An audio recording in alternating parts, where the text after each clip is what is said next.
तो समस्त को नमस्कार जय जगन्नाथ पुणी आउ एक नुआ वीडियो रे स्वागत।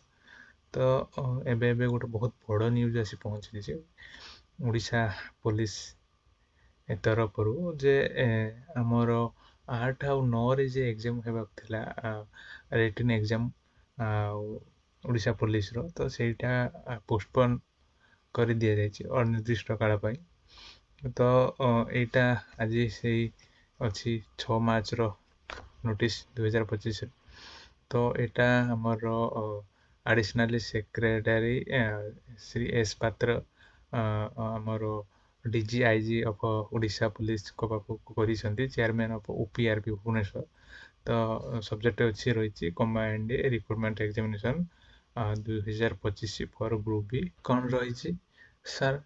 In inviting a reference to the subject treated above, I am directed to say that government have been pleased to order that the combined requirement examination 2025 of Group B posts of Odisha Police Service, Odisha Prison Service and Odisha Fire Service scheduled to be held on 8th and 19th March 2025 is deferred from the time being deferred माने हला जे अनिर्दिष्ट काल पर्यंत स्थगित रही।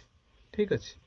तो केबे हबो तार जना नहीं केबे आसीबो भी तार जना नहीं। तो जेबे आसीबो तो सेते बेले से मोर नोटिस बाहर कर जणाइबे। तो वर्तमान सेटा पोस्टपोन कर दिया जाई अछि। ठीक अच्छे। तो यही जे पोस्टपोन है यहाँ केते दूर ठीक आउ केते दूर भूल सेटा तो कही हेबो नाही। तो कई डिमोटिवेट होबार नाही। तो नेगेटिव चिंता करबा न ही तो पढ़ापढ़ी जमती जारी रही तो सेमिति जारी रहिले भल हम।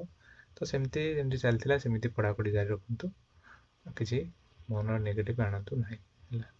हे तो एबे ही पारे हे तो विलम्ब हो पारे।